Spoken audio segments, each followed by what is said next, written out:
नमस्कार, मैं निहारिका यादव और आप देख रहे हैं भारत एक नई सोच। आज 3 राज्यों में चुनाव का दिन है। यूपी में दूसरे दौर के चुनाव में 9 जिलों की 55 विधानसभा सीटों पर वोटिंग जारी है, तो वहीं उत्तराखंड की 70 और गोवा की 40 विधानसभा सीटों पर भी आज एक साथ वोट डाले जा रहे हैं। यूपी में आज दूसरे चरण के मतदान में प्रदेश के वित्त मंत्री सुरेश खन्ना समेत 4 मंत्रियों की साख दांव पर है। साथ ही चुनाव से ठीक पहले समाजवादी पार्टी में शामिल होने वाले मंत्री धर्मपाल सैनी की चुनावी किस्मत का फैसला भी आज वोटर करेंगे। उधर रामपुर में आजम खान और स्वार सीट पर उनके बेटे अब्दुल्ला आजम की साख का भी फैसला आज ही होगा।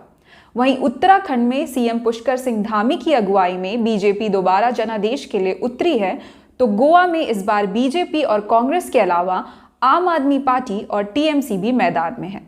आखिर किसका होगा राज तिलक, ये तो चुनाव के नतीजों वाले दिन यानी कि 10 मार्च को ही पता चलेगा।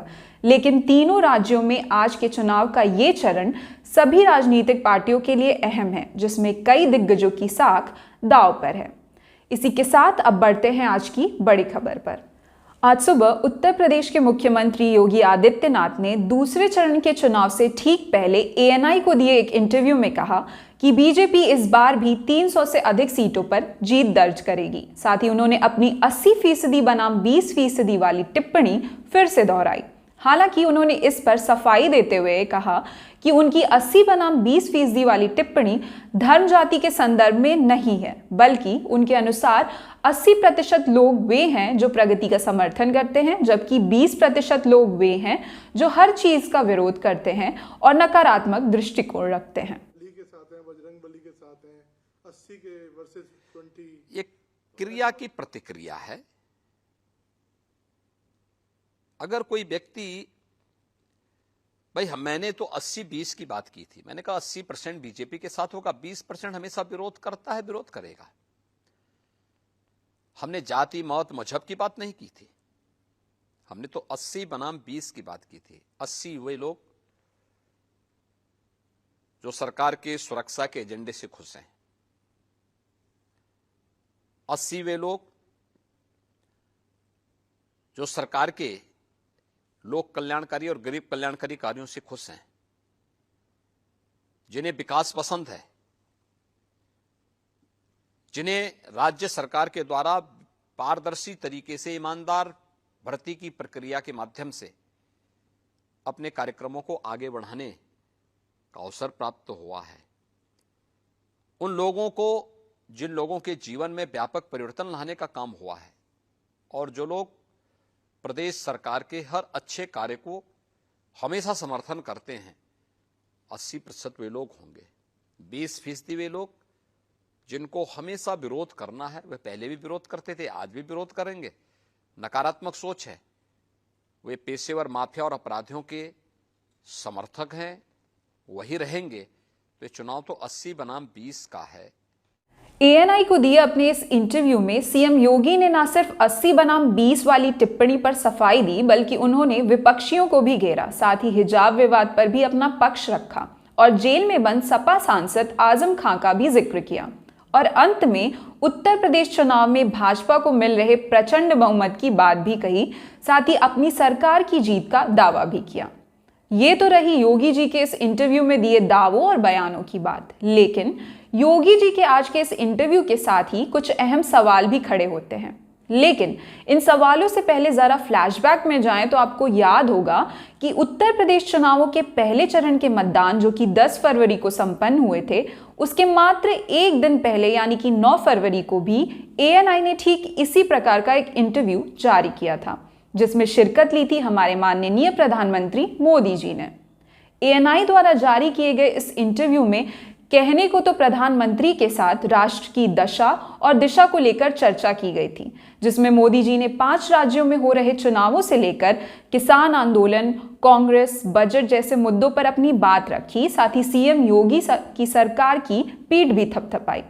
लेकिन पीएम मोदी के इस इंटरव्यू पर तमाम सवाल भी उठ गए थे। उत्तर प्रदेश में पहले चरण के मतदान से ठीक एक दिन पहले एएनआई के साथ मोदी जी के इस इंटरव्यू पर विपक्षी दलों के नेताओं और तमाम लोगों ने कड़ा तेवर दिखाया, साथ ही चुनाव आयोग पर सवाल भी उठाया था।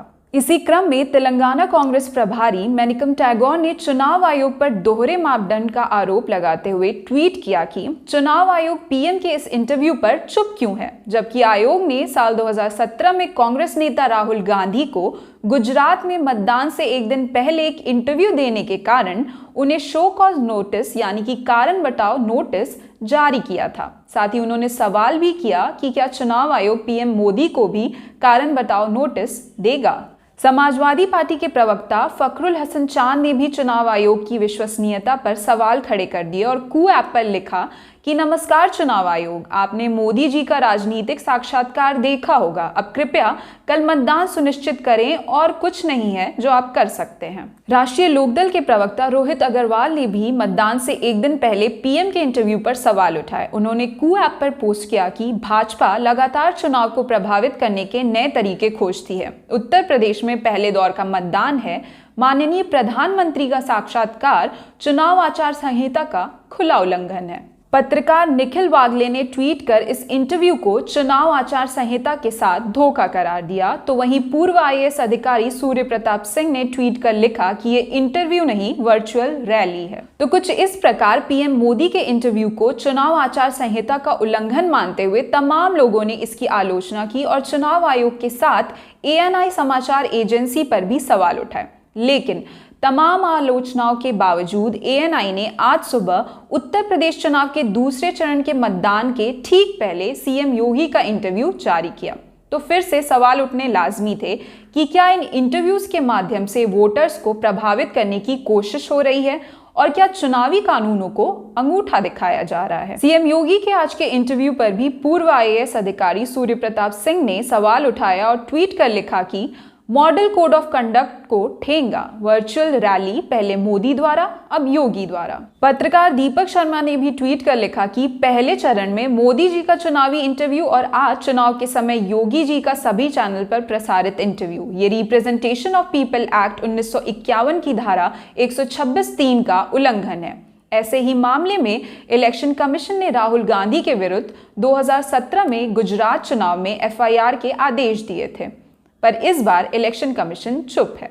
अब आपके मन में ये सवाल उठ रहा होगा कि आखिर मोदी जी और योगी जी के इंटरव्यूज को लेकर इतना बवाल क्यों मचा है। तो आपको बता दें कि मोदी जी और योगी जी के इन इंटरव्यूज को चुनाव कानूनों का उल्लंघन इसलिए कहा जा रहा है क्योंकि चुनावी कानूनों के तहत मतदान समाप्त होने से पहले के 48 घंटे में किसी भी रूप में चुनावी सामग्री के प्रदर्शन पर पाबंदी लगाई गई है। जनप्रतिनिधित्व अधिनियम 1951 के अनुच्छेद 126(3) के तहत चुनाव सामग्री से तात्पर्य ऐसी किसी भी सामग्री से है जिसका मकसद निर्वाचन पर असर डालना और चुनाव परिणाम को प्रभावित करना है। साथ ही इस कानून के तहत मतदान से पहले के 48 घंटों में चुनाव सामग्री का प्रचार करने की इजाजत नहीं है, चाहे टीवी के माध्यम से हो या अन्य किसी माध्यम से। साथ ही आपकी जानकारी के लिए बता दें कि साल 2017 में चुनाव आयोग ने इसी धारा 126 का इस्तेमाल करते हुए पुलिस को कांग्रेस नेता राहुल गांधी के इंटरव्यू का प्रसारण करने वाले विभिन्न टीवी चैनलों के खिलाफ कार्रवाई करने का निर्देश दिया था। राहुल गांधी ने ये इंटरव्यू उस साल गुजरात विधानसभा चुनाव के दूसरे चरण से एक दिन पहले दिया था। आपको बता दें कि इस बार भी चुनाव आयोग ने चुनाव समाप्त होने के 48 घंटे पहले तक चुनाव सामग्री के प्रदर्शन पर प्रतिबंध को दोहराया था। लेकिन ऐसा लगता है कि प्रधानमंत्री मोदी और मुख्यमंत्री योगी इस बात को लेकर आश्वस्त हैं कि चुनाव आयोग उनके खिलाफ कोई कार्रवाई नहीं करेगा। साथ ही ANI ने भी इन इंटरव्यूज को प्रसारित कर चुनावी कानूनों का उल्लंघन करने में कोई कसर नहीं छोड़ी है। तो मतदान से ठीक पहले प्रसारित प्रधानमंत्री मोदी और मुख्यमंत्री योगी के इन इंटरव्यूज को लेकर उठ रहे सवालों पर क्या है आपकी राय, हमें कमेंट सेक्शन में लिखकर जरूर बताएं। इसी के साथ आज के लिए धन्यवाद। मैं निहारिका यादव और आप देख रहे हैं भारत एक नई सोच। हमारे वीडियो का नोटिफिकेशन पाइए सबसे पहले हमारे ऐप से। हमारे ऐप को प्ले स्टोर से डाउनलोड करने के लिए डिस्क्रिप्शन में दिए गए लिंक पर जाइए और हमारे ऐप को इंस्टॉल करिए क्योंकि ये बिल्कुल फ्री है।